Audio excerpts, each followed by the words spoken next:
Hey there internets, I'm Michael and this is Toucan Play That Game with my first impressions of Beyond Baker Street by Z-Man Games. Now I was able to try this out at the UK Games Expo. For those of you who don't know, the nature of the game is that it's a hidden information deduction game, much along the lines of Hanabi, where you can see everyone else's cards, you know everything about everyone else's, but nothing about yours. Now, this is a mechanic that does feel rather counterintuitive with the whole Sherlock Holmes theme, in that it feels like you should be able to know your own information and make your own decisions about your stuff, and that it's about deducing other people's rather than deducing your own cards.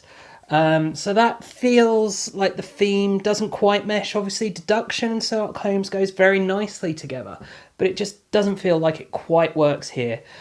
Now, I will say the way the whole game works is fun, it is interesting. It's like you've taken Hanabi and just made it better and more interesting.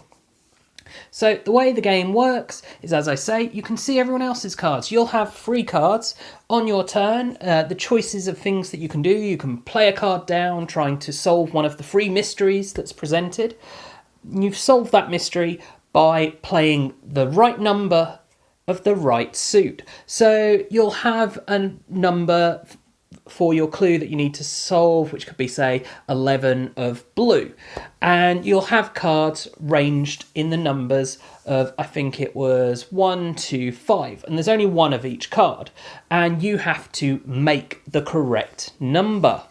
So the way this all works is that on your turn, you will have the opportunity to tell someone information about their card or play a card from your hand if you have the information.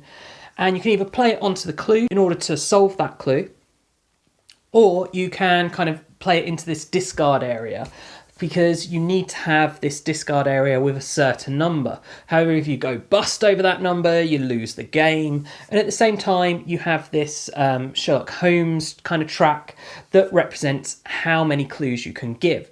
Now, the game does come with multiple different levels of scenario that you can play through. We were playing just the easiest one, which gives you like 15 clues, and as you solve a puzzle, you gain a clue back that you can use, and each time you tell someone something, you lose a clue. And if you completely run out of clues, then you've lost the game. So you can see there's quite a few ways to lose and only one way to win. So on your turn, what you can tell someone about their cards, you can either tell them about the number that's on their cards or about the suit. So you could say, of the 3 cards that you have, that one and that one are both 2s, if they were both 2s and this one wasn't. Or if they were all 2s, you could say all 3 of your cards are 2s. If you had suits, you could say, well, that one and that one are suits. So at this point they would know, right, well, those are the 2 of those suits. And you can see how the information kind of builds and develops in much the same way as Hanabi. So this is a very light deduction game. It was fun, it was interesting. As I say, the theme didn't quite feel like it fitted, but a good game. Would it work with 2 players? No. The simple fact that you're just back and forth between the 2, it would be really flat, really boring, and just not worth trying. Is there anything new or innovative about this game? Well, not really. It's just an okay game. If you're into the whole theme, if you like Hanabi but just want something a little more complicated, then this is a game for you. If you've tried Hanabi, you have no interest, or you have no interest in deduction at all, or no interest in the theme, then it's not a game for you to try. If you want to play 2-player, not a game for you to try. So yeah, that's everything I have to say about Beyond Baker Street. I do hope you've enjoyed this video. If you have, please do check out the rest of the videos on the channel, as well as subscribing to the channel and sharing it with your friends and family. And do also take a look at us on social media. You can find us on Facebook and on Twitter. And as always, thanks for watching, and bye for now.